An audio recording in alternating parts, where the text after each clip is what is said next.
Hello, Deep Mindfulness Collective. This right here, right now, is the joy of being a live stream coming to you live from Brooklyn, New York. If you're joining us anywhere other than twitch.tv/deepmindfulness, tell you what, you're in the wrong place. If that is the case, we are actually cutting off your access starting Monday. This will be the last week we're broadcasting anywhere other than twitch.tv. So please, if you'd like, we'd love to have you over here. Join us. We're going to be having a good time. Folks, so excited to see you here. So excited to be here with you. What is going on? What's new in the world? What is happening with you? And yeah, what's the haps? As we get everything set up and launched here, I'm very excited to be here with you. Today is our Wacky Wednesdays, where we're going to be doing some freestyle meditation based on your preference and what's called for, what's needed. And waiting for this thing to start. Why won't this start? Okay, my little chat window isn't starting. So welcome, folks. If you're arriving here, let me know where you're coming from. Where are you located? Where is your what are your geo coordinates? That's what I want to know. Okay, it doesn't seem to be showing me my chat. But I want to talk to people. Okay, we're going to have to crash this sucker. Okay, so folks, very excited for today. Very excited to be here with you and to meditate. One thing I find is that in guiding meditation, sometimes I get more of what I need from the meditation when I'm actually guiding for other people. That's what I tend to find. So I love being able to be here with you, because not only do you get a meditation, but I get a meditation. It's part of my reason for doing all this, is because I quite enjoy the meditation process. I would also enjoy if my chat box would open, but you know, if it doesn't, it's not the end of the world. I just can't do the goddamn live stream. Okay. So folks, great to see you here. Thank you so much for joining us. I see that we have a peppering of people popping in. What is your what's your locale? What's your frequency? Okay, it seems official. My chat window. Okay, my chat window is not working. So, hello from Portland. I'm actually having to read my own actual little chat, the actual live stream itself. So, let's see here. That'll be a little easier. I can read that, but I can't reply to you. This is sort of ridiculous. This thing won't work. Okay, hello from Portland. Welcome. Great to see you. Kingston, Ontario. Congratulations, Jean. Hello from Brooklyn. Nice to see you. You sent me an email, and I'm going to be reaching out to you very soon. Nick says, joining you during the last days of vacation in I want to pronounce this, Stromstad, Sweden. Well, listen, if we know how to ruin a vacation, let me tell you, we're going to do it. But maybe you'll make it out alive without your whole vacation spoiled by a terrible meditation. I don't know. Have to find out. Only one way to find out if we're going to ruin the whole thing is if you stick around.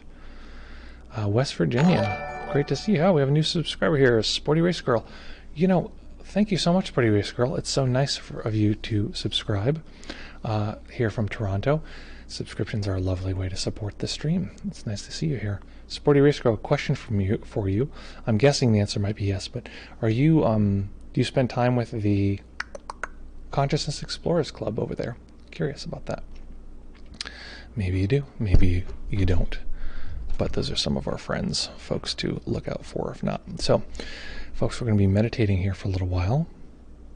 I truly do wish it would be a very weird thing. Okay, we do have a support staff here. So, Tomalin, if you're there, if you can hear me, I'm wondering what I should do. The Restream chat bot won't open. I can't. It says it's open. It won't show me the window, and I close it and restart it and it doesn't do anything. So maybe I will. What do I do then? The challenge is that if somebody does a comment from somewhere other than YouTube, I guess I'll see it on the screen. Okay, so in that case, I guess what I'm going to do is just open the web browser, see if that works for Twitch. go from there. Folks, excellent. Problem solved. Hopefully this is all that needs to happen. Okay, great. We're just going to do this directly from, let's do this little test. Text. And it worked. Okay, great. Excellent. So if I want to chat, I'm going to be chatting in that window, which makes sense because as we move forward and we begin to transition away from any other platform except for Twitch, we are going to have our conversation there. So that's perfect practice for next week when we every other platform. Folks, welcome. This is an exciting day. I am very happy that we get to practice together. So the question that I have for you now is, are there any questions that you personally have? The reason I ask this is because this will help me structure the meditation. This is often how I do that. It's based on your preference, your interest, what's happening for you. So what is up, folks? Okay, let me know if there's anything in particular that you're working on in your practice, and we can plug that into what we're going to be doing. And yeah, we're going to have a lovely time. I often give the instructions for how to sit still, and I'm curious if that's helpful for people, or if people are using alternate plans on how to sit still. What do you use in order to not make your body be in pain and not move whatsoever during the practice? Or are you making adjustments based on the fact that you may or may not have experience with trauma? Very skillful if that's what you do. Nate says, I've been thinking about edges. Okay, very interesting. I'm assuming you mean the experience of edges. I believe what you're talking about, Nate, and I'll just describe for other folks, is that, oh, okay, so I see what happened. Sporty Race Girl came, Nick gave a gift subscription. That was very kind. Thank you very much, Nick. Nick has been known to give gift subscriptions in the past. Very appreciated. So what Nate is describing in terms of edges is that the mind will tend to experience the world in terms of objects. It's so very straightforward. In fact, it's so straightforward it seems a little silly to even talk about. But we look around our house, our space, our experience of the world, and there seems to be this object, that object, things laid around. And the mind is producing all of these edges. If you close your mind, the edges of these objects are still there, the sense of self, the inside, the outside, this kind of thing. And often if we observe that edge, it's not really that stable. It's not actually that, it's not really that continuous or contiguous. So by observing that, it actually transforms. Oh my goodness. Hello, thanks for the follow here, Annie. Great to see you over here. It's not so contiguous in that way. And therefore, observing that can actually help the mind break down this difference between inside and outside. And that can be really relieving, because a lot of our difficulty is the system fighting to maintain certain edges. This is me and my world, and you're invading me, and go to hell, like this kind of general relationship to the world. And letting go of those kind of edges, those differences, means we don't have to protect them as much. Now, sometimes letting go of those differences raises this sense of needing to protect, but we'll see. We'll see how that goes. Nate says, usually they are see and hear out, but I'm just trying to look at edges of emotion. So interesting. So I'll just mention that see in is a description of any mental visual activation. All of that is basically maintained, all of the edge making part of our experience is maintained in the mind. There is no natural edge to where we feel sensations. If we let go of sort of where we think the body is and just sort of feel where the body is, it'll be much larger and more amorphous than what we usually think of as this shape of a body.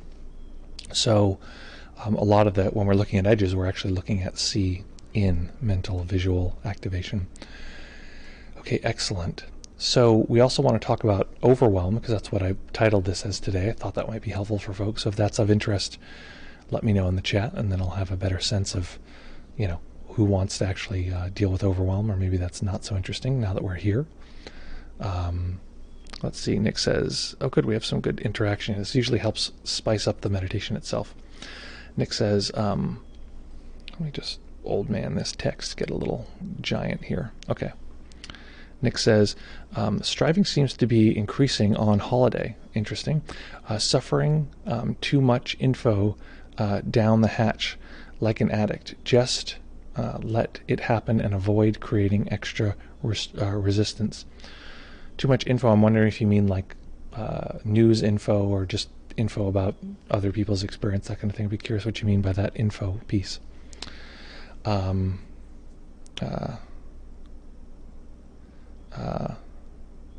Let's see. Sporty Race Girl says, I'm on board on overwhelm. Yeah, exactly. Who isn't, right?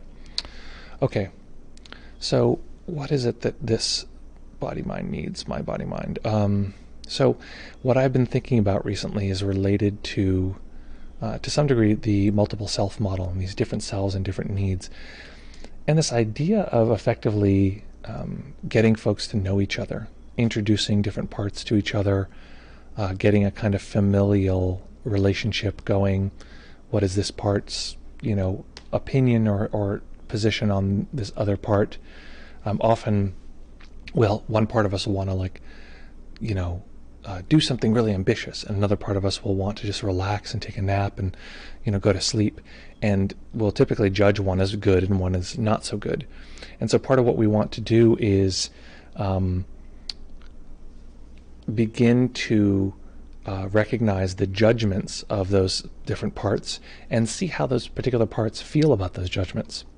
How does the part that feels like it's judgment, that we have a sense like there's a part of me that's really judgmental, it judges other people and this kind of thing. How does that part like being known as the judgmental one? Right? Often it doesn't like that, and so that's part of the exploration. I'm not sure exactly what we're going to explore there, but I think that might be coming up.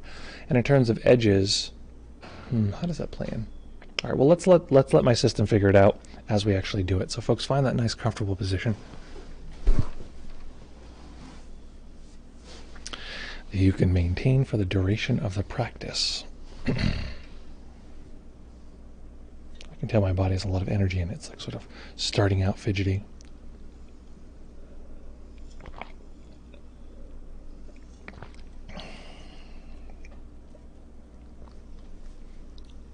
And we'll begin.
Beginning by taking a few comfortable deep breaths and just feeling the body rise and fall.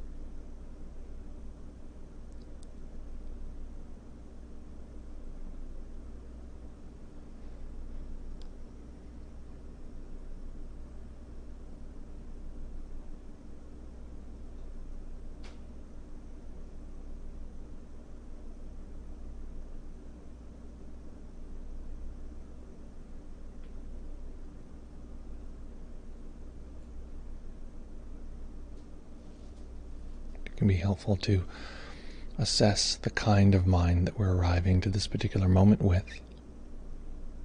We can often do this by simply observing some sensation, noticing what the mind does, not judging, just noticing what the mind does when we ask it to observe some sensation.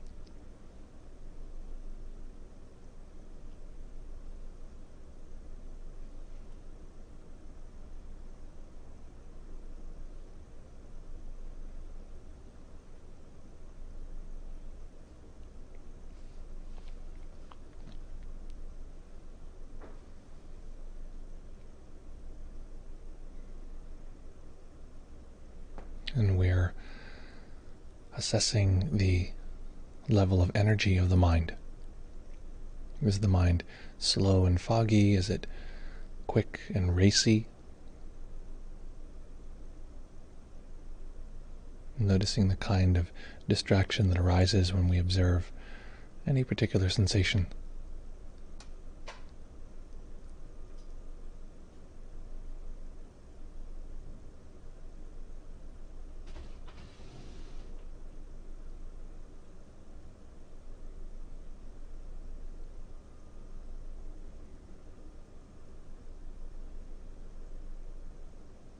If the mind is foggy or sleepy, attending to the crispness of knowing that data.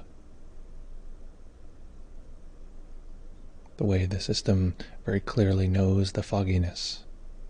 This aspect of our awareness is quite bright, quite different than the dullness.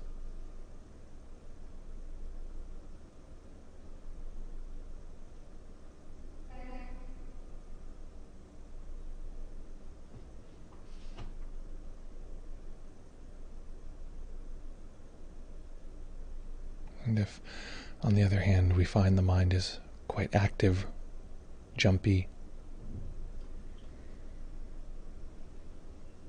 the distractions that arise have effectively sharp edges, pulled quickly to a variety of sensations, other sense activity.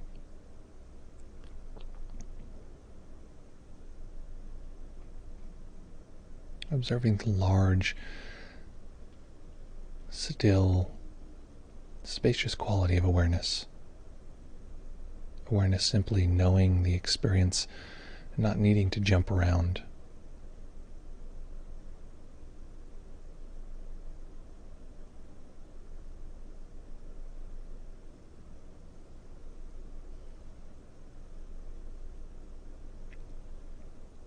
And we'll begin by finding any unconscious tension in the body, effectively relaxing everywhere in the body, even if it feels like it's already relaxed.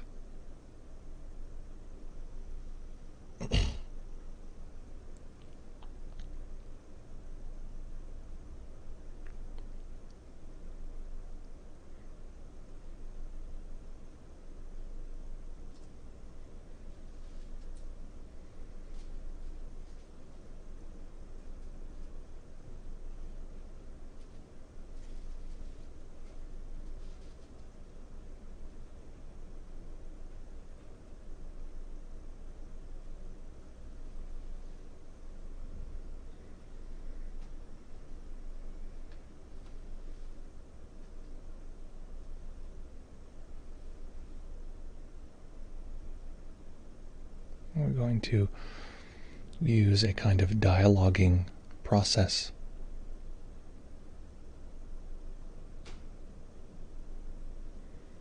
Taking a general assessment of our overall experience, all of our sense data at this particular moment.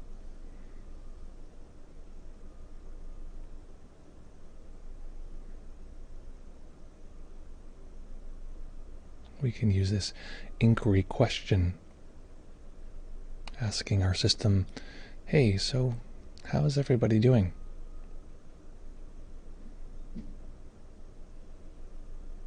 How is everyone?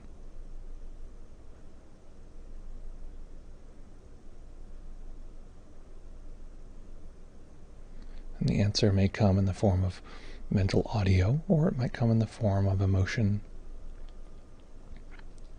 tension in the body,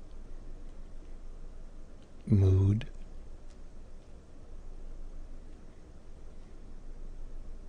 or perhaps no answer arises at all.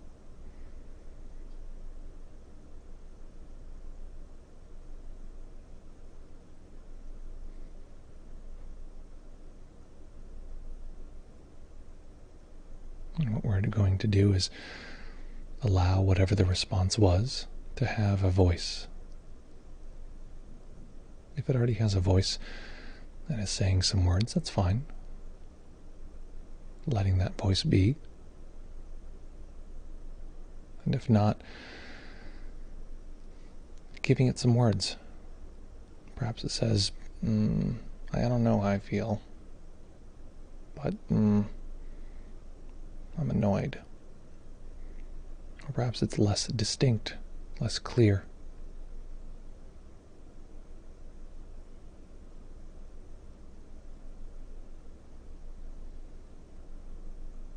So this may seem a little strange, producing a dialogue internally.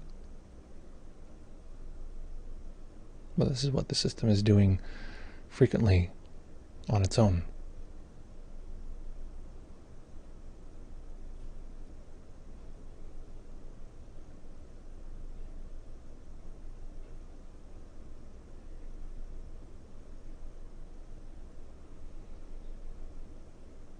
We might ask our system, is anyone having a hard time?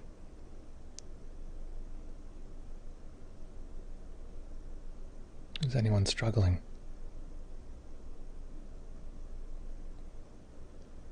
And if we're familiar with the multiple self model, if some particular self becomes activated, we're going to allow that experience. Allow that self to enter the stage of play.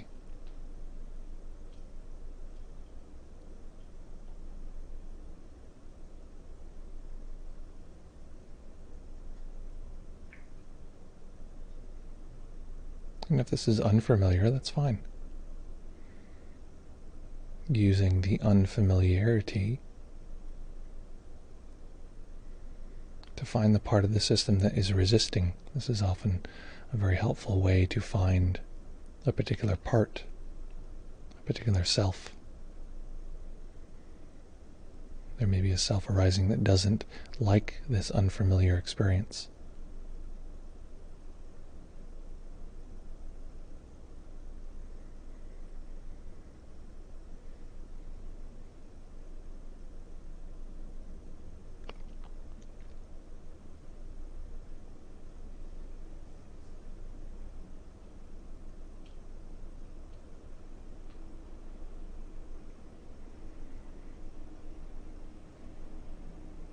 And so the practice itself will be just cultivating a simple dialogue.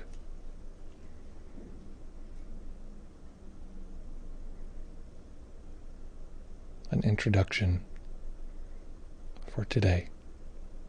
How are you today? How are you right now? And letting the system reply. It may be repetitive. We might simply ask the same thing a few times. The part might not have a lot to say.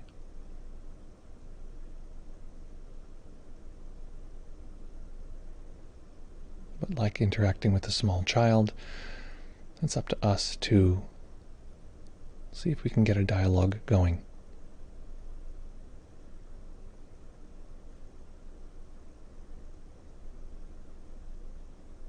Looking less for the information and more for the underlying feelings, the underlying needs.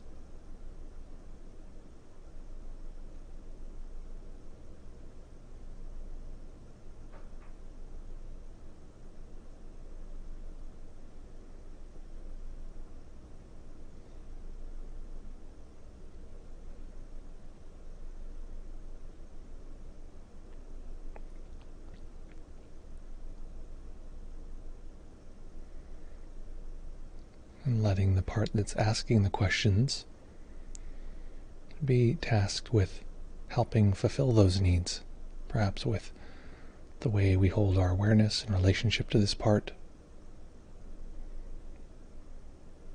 the words we use, and perhaps that part will give us clear instructions about a kind of meditation that would be helpful at this moment.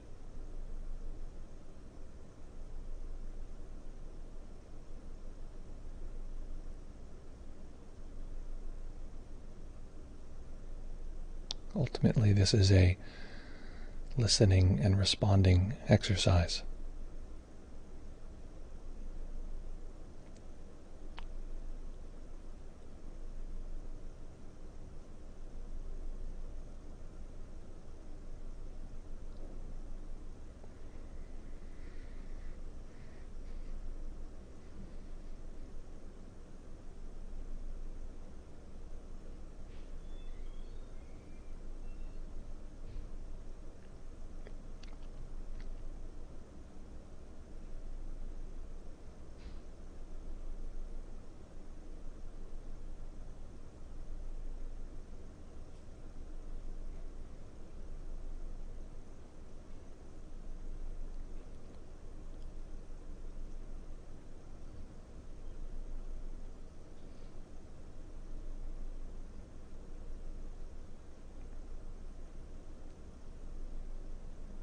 And at times, recognizing that challenges might arise because there's another part, some other active experience,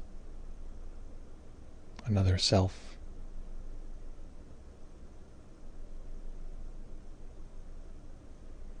So the process might involve switching to this other part. It might involve bringing this part into the dialogue.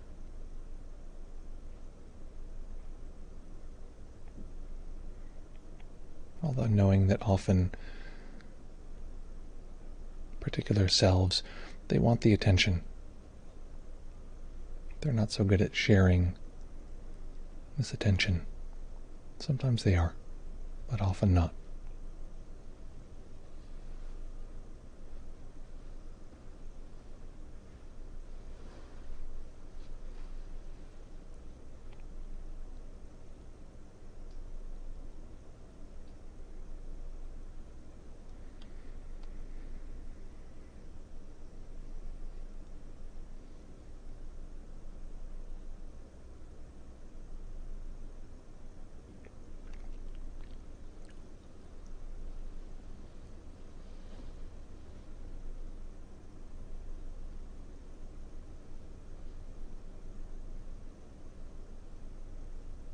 And it may be at times difficult to make contact with any particular part, or it may feel difficult to meet that part's needs.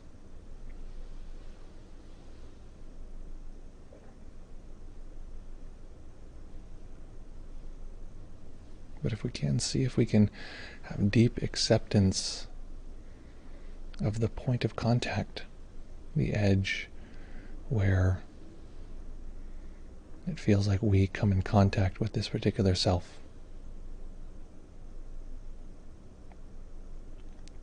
Really deeply opening to this point of contact.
Because this process parallels the kind of internal dialogues we often have unconsciously.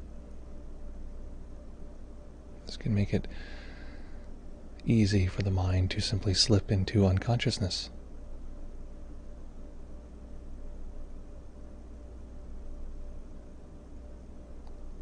This may be how a particular part is responding. It would prefer if we went into unconsciousness.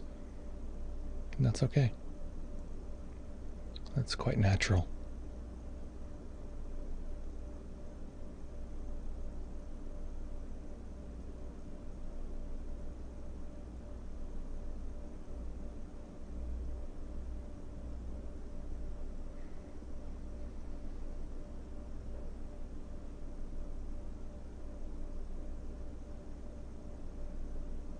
Checking in to see if the mind is chattering quite a bit.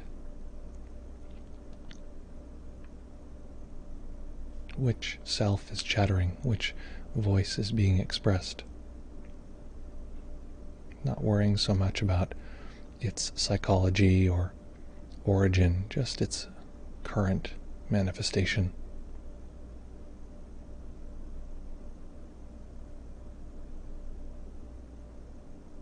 Noticing if that voice feels like what we might call me.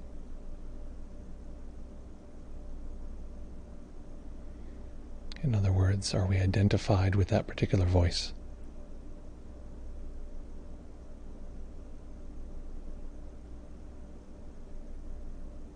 So that's not a problem. It might simply be that a particular part has enough gravitational pull that we are fully in its sphere of influence.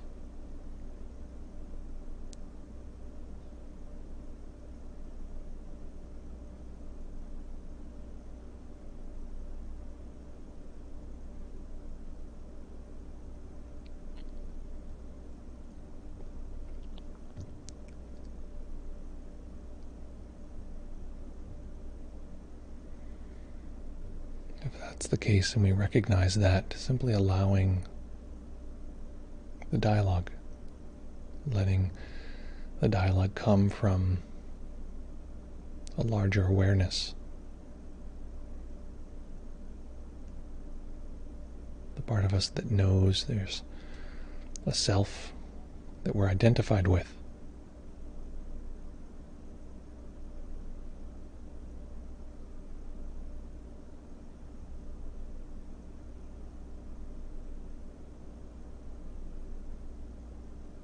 So we're not speaking from self.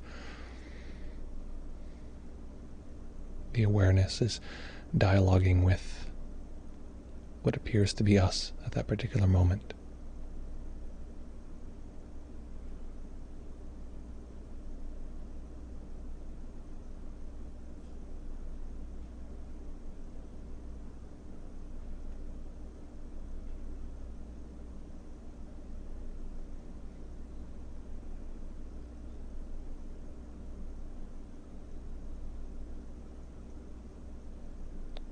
If we are identified with a particular self, and this may not be the case, but if it is,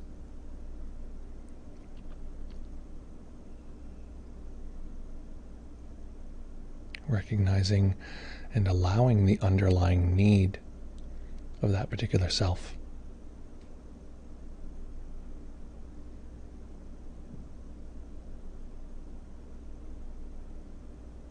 This may be as simple as a simple need to exist, a need to be in charge of this particular moment. So accepting that need. Okay?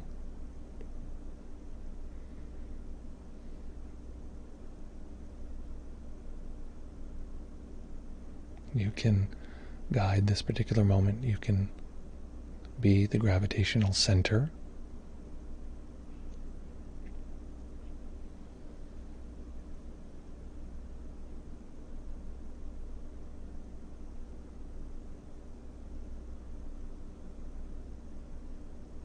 I hear that you'd really like to exist right now. I understand.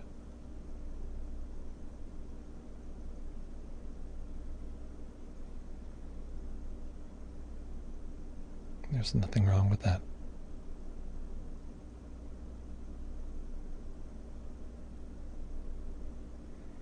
So whatever self is arising, whether it's one we're identified with, one that we're in contact with,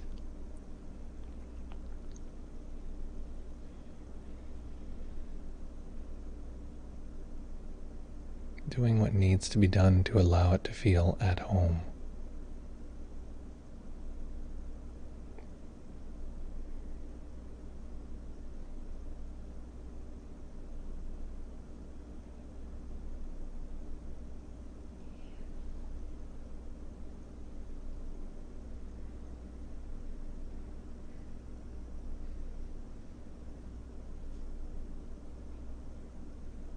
Relieving any pressure to perform.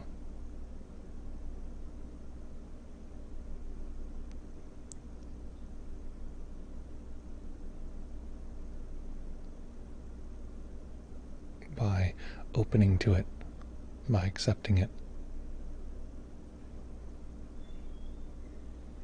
by not needing it to be different.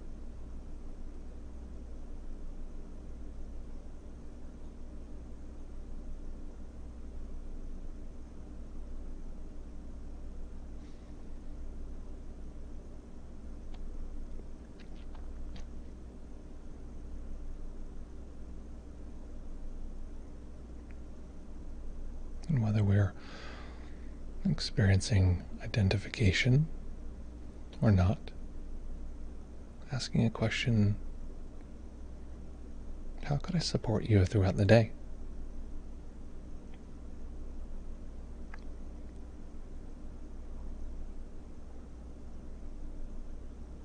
And the answer may come in the form of a verbal response, or it might be a simple request about the way we relate to the experience, how we hold awareness.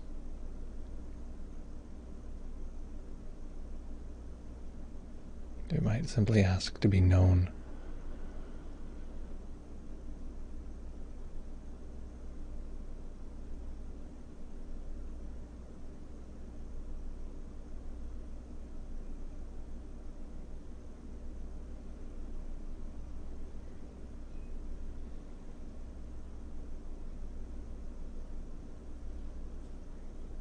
Letting go of anything else that's occurred during this practice.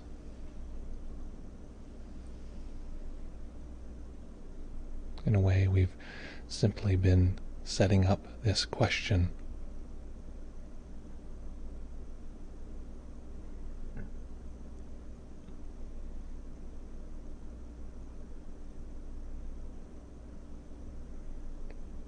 How might I best care for you throughout today?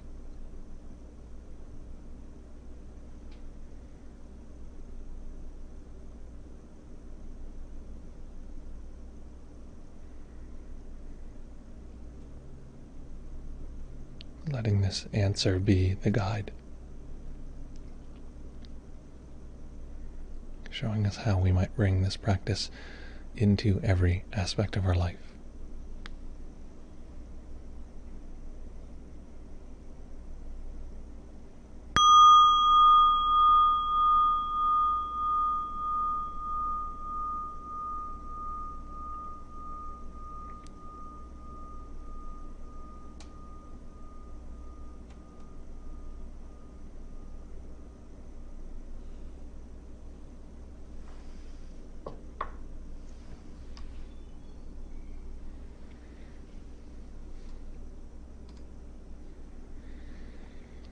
Okay.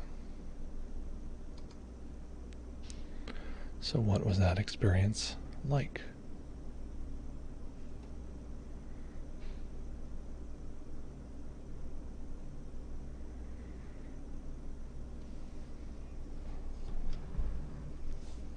Allowing the body to adjust.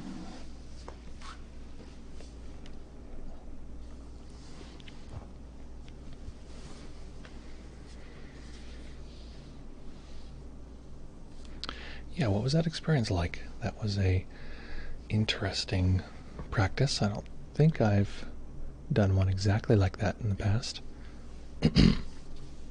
What occurred for you? There are a few ways that I can find out about your personal experience.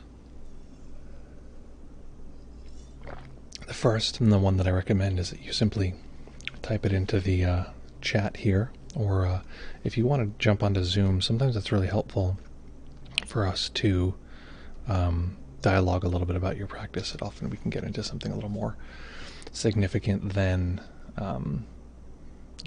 anything we can put into a single written sentence or a few sentences. So that's the number one that I recommend, is direct contact. The number two one that I recommend is a sort of Star Trek-like bug that you put into your ear, and it worms its way in there, and its psychic powers are thus capable of effectively functioning like a kind of transmitter, and then using our Vulcan mind-melding skills, allowing that transmitter to indicate to us what's actually going on underneath all of that. Is that a measuring cup? Yes and no. It is a cup for measuring, but it is not a traditional measuring cup. This is a 800 milliliter beaker. This is the exact size of a container that I like to drink from. And I couldn't find one. I had a plastic one for a while, but then suddenly started wondering, maybe this thing is leaking chemicals that I don't want to have leaked anymore. And I had no way of telling. The container had no markings of any kind, so I realized it might be BPA free, it might not. So I got a beaker, and I've actually enjoyed this quite a bit, especially because it has a little sippy spout. I don't know if that's what the original intention was for this, but I think it might be.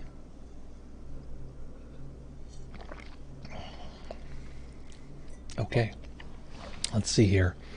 19860 says, just so you know, those are the numbers of their social security number. Let's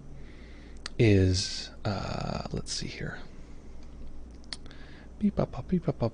Okay, not really a report, but I really liked the conclusion of the meditation. A question was proposed: how can I bring this kind of thing into the rest of my day? This was this way of holding awareness. That was neat. Excellent. Yeah, sometimes in a way we're setting ourselves up.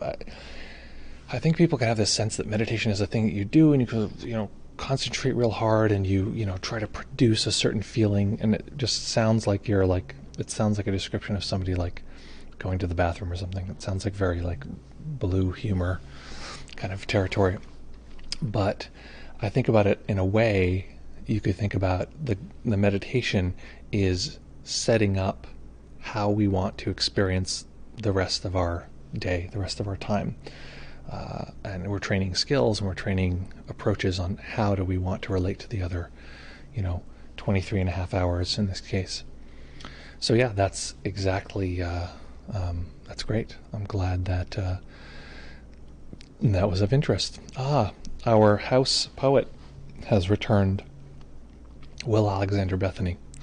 I'll try to read this as is without any editorialization, although I often become quite inspired when Will Alexander posts, so sometimes I go off to the left or right.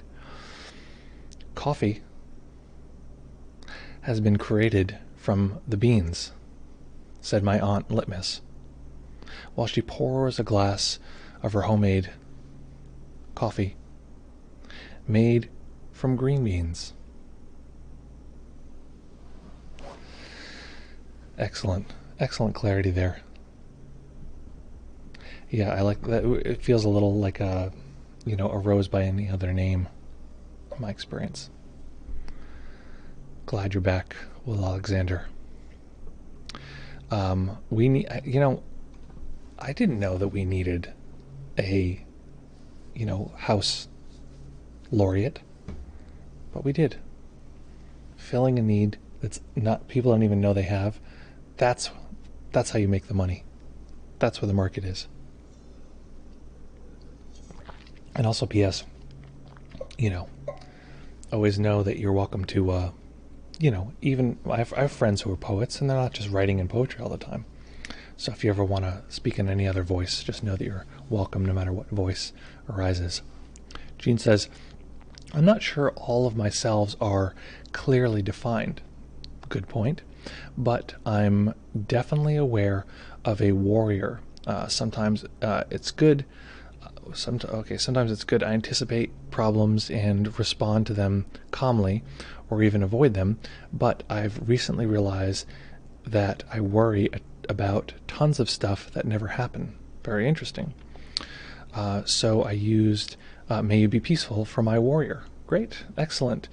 Yeah, I think that that's something that I'm really coming to realize, is that often these various selves, these various parts, have been tasked with managing big chunks of reality that isn't really fun, or they don't really want to.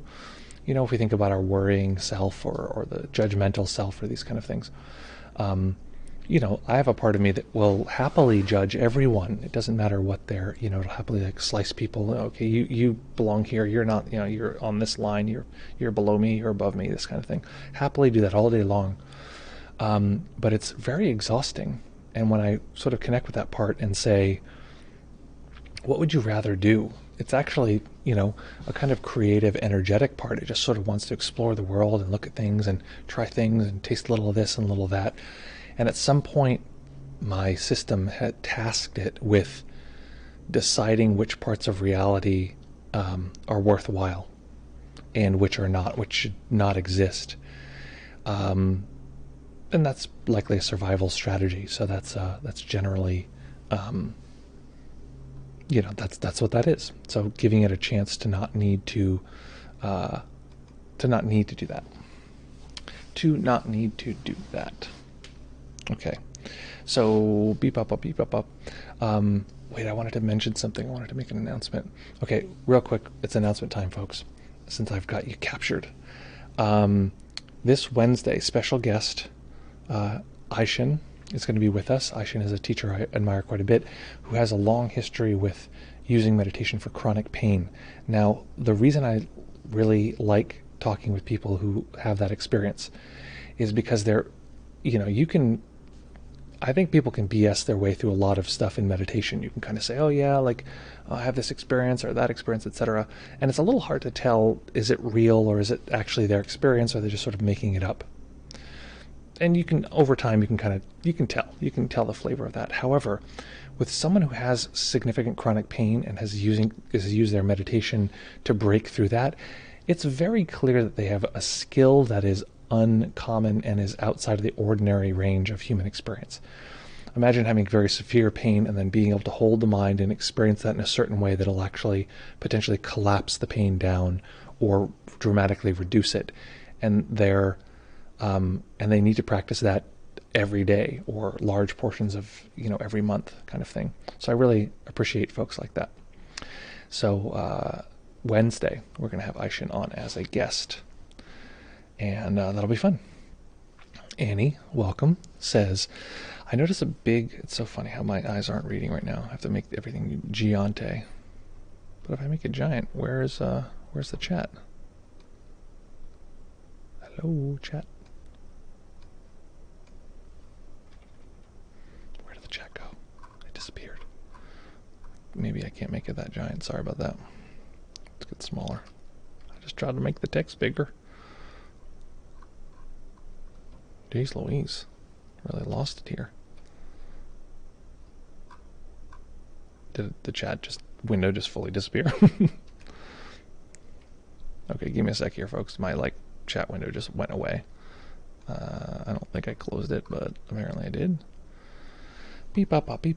Okay, I'm gonna refresh this window because I don't know what the hell's going on. Okay, here we go. Excellent. Oh no, Annie, okay, that means I lost your chat, but I'm going to look on the screen because that'll actually tell me what your question was. Okay, Annie says, here we go. I notice a big disconnect during the practice between my ability to identify the parts when I opened my eyes and when they were closed. Okay, so I notice a big discontinuity. Okay, makes sense. When my eyes were closed, I was able to recognize parts, label them, attempt not to judge them, etc. But when I opened my eyes, I felt like I was back in reality, and the driving part was the most important, the only one that existed. This is such great clarity. Man, I appreciate this. Thank you so much for saying this. Excellent. This is great clarity. So here's what I'm going to want to here's what I'm going to say on that topic. Let's move this ding dang camera because it's kind of like, there we go.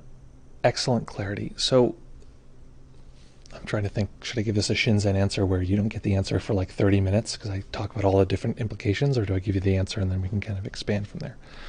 Shinzen likes to be dramatic in that way, where he'll say, I'm going to explain everything other than the thing you're looking for, and then we'll jump into the thing you're looking for. So I'm going to try not doing that and see if it's, you know, the right way to go. Basically, with any meditation experience, some experiences are harder. Some experiences are simpler. Some experiences work better on certain days, right? One day our concentration is excellent, the next day it's not. Well, all of the potential factors come into play. What you're likely experiencing is the reason we do meditation with our eyes closed, or the reason we do meditation sitting still, the reason we do meditation, you know, not while on a, or our general practice when we're learning our skills are not on a roller coaster, you know, while we're like taking a selfie. That's, you know, those are fine places to eventually move our practice into, or maybe in our interaction with other people, this kind of thing. But it's not necessarily the place where we, you know, start our day-to-day practice. So really all that's happening is the difficulty level is going up, and when the difficulty level is going up, the system is going to move to its kind of standard default. And so what we're doing over time is we're slowly training the system to be more and more used to having contact with more and more subtle phenomena over, you know, more and more difficult terrain. So right now you can notice that, okay, that clarity went away, but what's actually very interesting is that you can notice its absence. You can notice, okay, right now it feels like maybe this main system is steering, and just rather than thinking about it, compare it sensorially. Okay, this is not like that other experience where I actually had contact with those things. And what you're doing there is you're referring to previous insight just being direct sense experience. So you had insight before of having contact with these different selves, the selves pushing and pulling, these sort of different forces, and right now you do not. And this is the law of contrast that you've probably heard me talk about this. The mind can often view things in contrast in this way. So we can actually look at the absence of the connection to those parts. Okay, right now I'm not really connected to those parts. Well, where are they? Or what do I mean that I'm not connected to them? What's the thing I'm not connected to? And the mind will actually show us a path back, which is weird and interesting, and I think fun.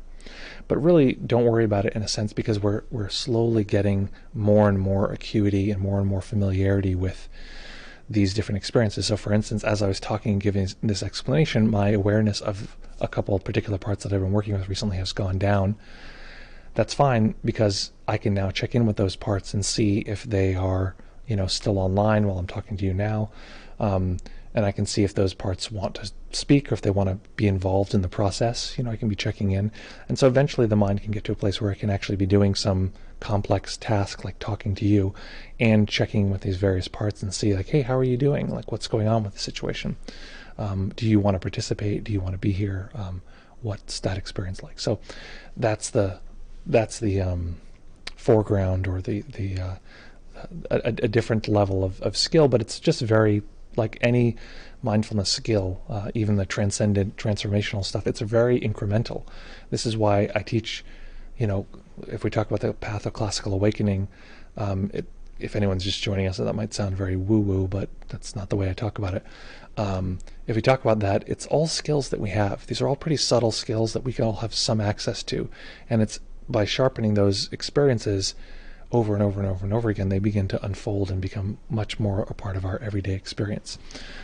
Which is part of why when people talk about like these really deep experiences, you know, checking in with parts while they're talking to somebody else, or, you know, having the kind of transformational psychedelic material as they're interacting with the world, people will talk about like, well, yeah, but that's already what's happening. You know, it's like, we're just have some general awareness of how I feel. Yeah, I mean, I can talk to you and sort of have a general sense of how I feel. Well, we're calling those parts, or I can say, yeah, I can talk to you and watch the, you know, unfolding nature of the, you know, structure of sensorial reality come together and produce an experience of self and world and narrative and time. And sure, I can observe those things, but my experience is only that I can observe those things through training and repetition of just observing those things in real time in this particular moment. So that's my long answer. I also want to include this. I wonder if this works actually on, because I'm only typing here into beef up into Twitch. Did that work? It didn't work. It only works in the chat bot. Damn, the chat bot crashed. Okay, so if folks want to get on Zoom, let me know, and I'll get that link out. I'll make it work. But chatbot is fully crashed now. I probably have to reinstall it. Yeah. Any other questions, reports, comments, points of discussion, things you'd like to see us discuss in the future? It's always interesting to us because what I find is that people have a hard time saying, I would like to see this discussed, or I would like to find out more about this. It just seems like it can be a hard time, and then when we discuss it, they're like, oh, it's very interesting. It's exactly what was interesting to me. So it's interesting. I'll say, hey, let us know, drop us a line. Let us know, what would be helpful. So always feel free to drop us a line and let us know what we could talk about. That would be fun and exciting for you. So folks, any other questions, reports, comments? Oh, this reminded me a couple things. One, if you're watching this anywhere other than Twitch, we are cutting off all other Twitch, everything but Twitch. So come on over to twitch.tv/deepmindfulness, follow us. That will make it possible for you to know when we go live and what we're doing. That's number one. Number two is we've been thinking about how to make it a little bit more interactive for folks so that folks can actually have a little bit more of like a community vibe, which also tends to advance your practice. It's not just, it's not just community for community's sake. It tends to not only advance our practice, but also feel more supportive and connected, and feels, like it's advancing our practice, because often it is. So basically, to have a kind of what we're thinking about is calling like a peanut gallery. So if you're familiar with us and you know us, you might be participating in the live stream from like from a Zoom, for instance. Like you're actually on a Zoom during the thing, and then we'd have moments where we'd break into small groups and people could actually talk to each other about each other's practices, give reports. Because one of the strongest parts of a practice is to have that group interaction. It's really, really powerful. So that's part of an idea, is to do something like that. If that sounds interesting to folks, let us know, drop us a line, we'll consider that. Sporty Race Girl says something here. Let's see. I had an angering phone call just before the meditation. The self that showed up was an angry toddler. That makes sense. And often that's the case, is that we're dealing with a part that basically didn't feel like its needs were met at a certain point and took on a certain adaptive strategy at a certain age. So it felt like an angry toddler who didn't want to have any more responsibility added to my day. Totally understand. I had a hard time connecting with it. I really felt like I was dealing with a screaming toddler. I would love to talk about non-dual. Okay, so let me understand if the last sentence is if it's sort of a non sequitur, if it's not exactly a direct relationship there, or are you saying you're dealing with a toddler and I would prefer to have a conversation around non-duality in my experience, or you want to talk about that right now? I just want to be clear here that I'm not answering the wrong question. So I'll answer everything up to that point. So this is part of the reason why I talked about, if you're identifying with that experience, it is me. Okay, great, it's a non sequitur. So it is me that is crying. It is me, like, God damn it, the world is so like this. Many times, quite often, a part tells us that this is reality. It is not a version of reality. It is absolutely the clear-headed reading of reality. We notice this in extremes, when it's like we're helpless or hopeless, and we're like, oh my God, there's nothing I can do. God, nothing works. Why is it always? And we know, we've all probably had that experience. And we also know that that's not really true, right? It's not that there's no hope of any kind. Of course, we can connect with people. Sometimes we, do a yoga class and we feel great, or whatever the thing is that feels good. Just noticing that I just noticed something wrong about my channel. Okay. This is giving me the wrong time. Okay, sorry about that. Worth correcting. Is that Okay, mind, I'd like you to do me a favor and just go right back to the topic you were talking about before you noticed the mistake on your channel. Yes, excellent. Okay, so when the identification arises, it's helpful to know to use the law of contrast to say, okay, this is identification. So right now, this is actually better than theoretically in the future. We almost usually have some degree of identification. So checking in now from your own perspective of, this is this, when they film movies like Being John Malkovich, they film from like this perspective, and it's the sense that the self is in here, right? Notice that this self right now you're experiencing has this sense of saying, I'm reality. This is truth. This is the world as it is. Yes, this is the one self that's always been here, and all those other selves, the helpless self, that toddler self, like those aren't real, right? It's helpful to know that selves tend to come with that data. Now, you know from your own experience that that's not really the case. This sort of self as reality has been, shown to us experientially to be wrong 1,000 times. So in this moment, you can know that that's a sort of partial truth that this self is telling us, but every self comes with that data. So if we're in an experience and we're observing, like, God damn it, the world is just like this, it's very helpful to recognize, oh, this is a self. This is a self experience. Not to judge it. Selfing experiences are very useful for survival and for navigating the world and these kind of things, and to recognize it as what it is.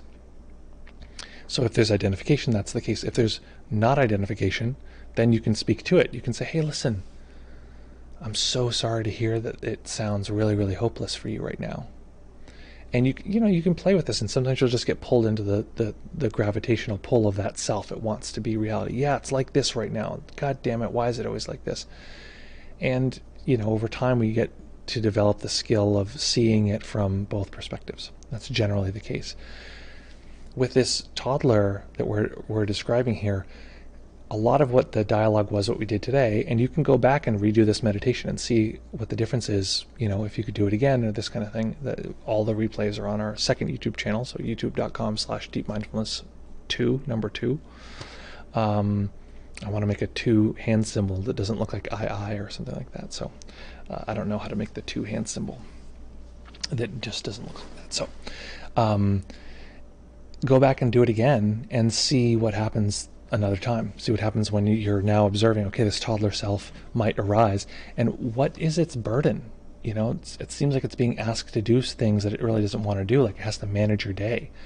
And how painful would it be if a toddler had to manage being in the world? It's not really meant to do that. It actually likely wants to do something else. And so part of the process is over time finding out, what is it that you'd like to do? What would you like to be? How would you like your existence to manifest if it wasn't forced to like manage all of these like difficult things and these stupid people on the phone and all this stuff like that? So that's generally what I would say in that case, and that's, you're getting to know that part. I think it's important to be friends with that part, and also look out for judgment, because the existence of the part is very essential for who we are, for our character. What it does and its burden isn't necessarily. So often we'll judge a part, a self, based on the task it's been given. So in my case, the judgmental self, I'm like, oh, it's the judgmental self. It's like this, it's judgy. Actually, it's not. It's the creative self. It's the discerning self. It's the one that can look and explore and find direction and say, oh, I prefer this material over this material. This is soothing to me, or this feels agitating to me, and can navigate those things. And that's actually extremely useful, but I gave it this role. It's the judgmental self. So we can actually ask that self, if it's, you said like angry toddler, you can ask that self now, how do you feel being thought of as the angry toddler? Right? See what that self says. And that immediately puts you into a place of empathy, because we want to develop a lot of empathy with these parts, because we can often judge, the part of me wants to, do something ambitious, and another part of me just wants to like play a game or something, or hang out or watch Netflix. And we judge. We often say, well, the part of me that wants to get something done, that's a good part. And the part of me that just wants to relax and chill, that's a bad part. Well, it becomes problematic, because every part of us is effectively has a wholesome existence. And if we fight those experiences, well, guess what? We're going to have a very conflicted experience of the world. It's going to be very painful to exist. And a lot of the pain of existing is very much due to these, constant combat experiences of one part wants this and one part wants that. So how do we navigate those, and how do we strip away the unneeded burden that we've unconsciously given to this part or that part? That we now treat that part like it's a jerk, or it's always like this, or why do why does this one part is it always mean to this other part? The example that I really realized recently was the part of me that feels sort of ashamed, or feels like, well, I'm not good enough, or like, God, I wish this part of me didn't exist, and then everyone would be okay, like has that kind of logic. You can also often tell if its logic is incredibly childish, right? Like that's the logic of a 4-year-old. Like, if I just didn't exist, then everything would be okay. It's sad, but that's the sort of thoughts, not of a fully formed human being, fully formed adult. We can ask that part. I forgot what I was going to ask the part. Oh yeah, so that's what it was, that there's a vulnerable part, and in order for that vulnerable part to be there had to be another part judging it, that was like, why are you like that? Why are you always like this? And so really over time it's been developing this dialogue between these parts. If you judge some part of yourself, that, I don't know if this is your experience, but it may be, that angry toddler who's always doing this thing. Let's talk to the part that's saying it's an angry toddler. Let's talk to the part that's judging it and saying this isn't a good part. Let's talk to that part, like, hey. And it's often this sort of invisible thing where you're like, oh wait, this other part, and it's often this invisible part that we think is just doing a great job. If it just judged hard enough in the right way, then it would get rid of that self that is so whiny or something like that. That's my experience. I don't know if that rhymes with your experience. Nick says survival versus fulfillment. I thought you were going to say survival of the fulfillist. Exactly, survival versus fulfillment. Keeping the first one and running the show. Oh, sorry. Why is my mind is like not reading this correctly? I feel like I went into like a fun zone when I was answering that last question, so I can't read suddenly. Everyone knows my dyslexia is like a major part of my existing. Okay, keeping the first one from running the show when it's clearly overworking stuff already. Yeah, exactly.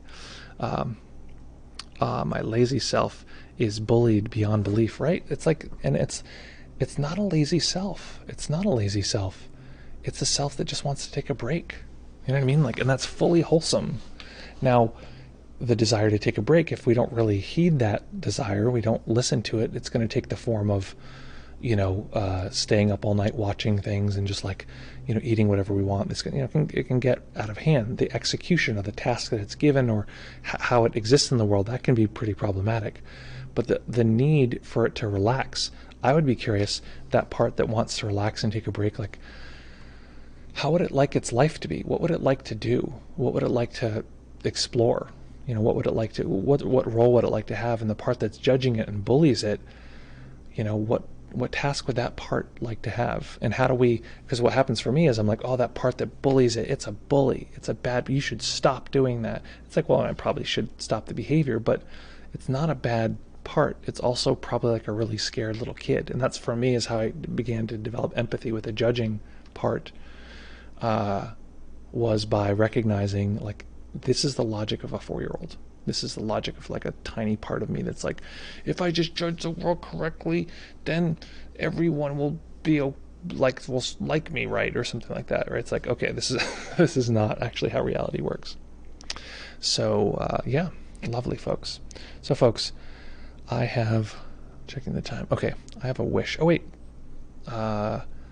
Sporty Race Girl, you wanted to talk about non-duality. Okay, so question for you, Sporty Race Girl. Will you be here, today's Wednesday, Friday. Will you be here Friday? If you're here Friday, we'll go in deep rather than just like touch the surface. Let me know. Will you be here Friday? And then we can figure out if we can have a full-on discussion on the topic. I'd rather do that than just sort of, tickle it today. And actually, even if you're not going to be here Friday, you can watch the playback, but hopefully you're still here to even hear me say those words. So folks, I have a wish. like a excited and hopeful child at their 7th birthday, getting ready to blow out those candles. I have a wish for you. That wish is simple. But right here, right now, in this particular moment, as you hear the intro music, outro music begin to flow on your computer, not forgetting that the practice is still here, we're still going, and allowing all the parts of you. You don't have to worry about finding them or getting the distinct part or getting used to it or knowing what it is or having a dialogue, any of those things. Just letting those parts be there. Letting them be a big messy mix of experiencing.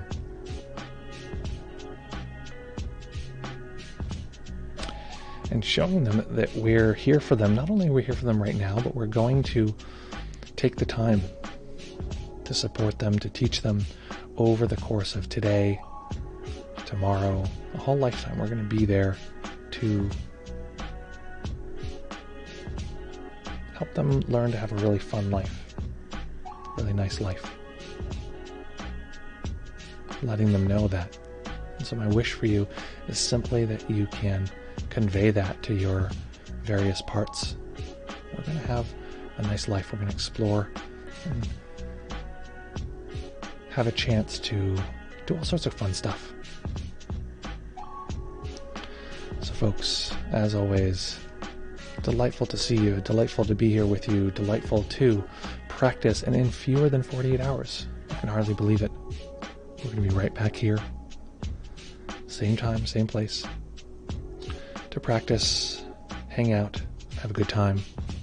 It looks like our theme for Friday might be non-duality. So, and even if you can't make it, you can always watch the playback.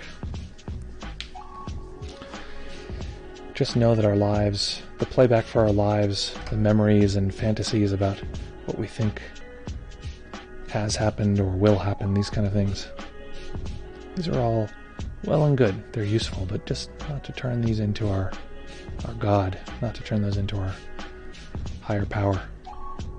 Letting this particular moment right here, right now, letting this be the great teacher, letting the system feel settled and just okay. It can finally rest. Doesn't need to search anymore. Okay, folks. Lovely seeing you, lovely being here with you. So looking forward to connecting with you again very soon. Have a great day. Take care of each other. Practice well. And we'll see you very, very soon.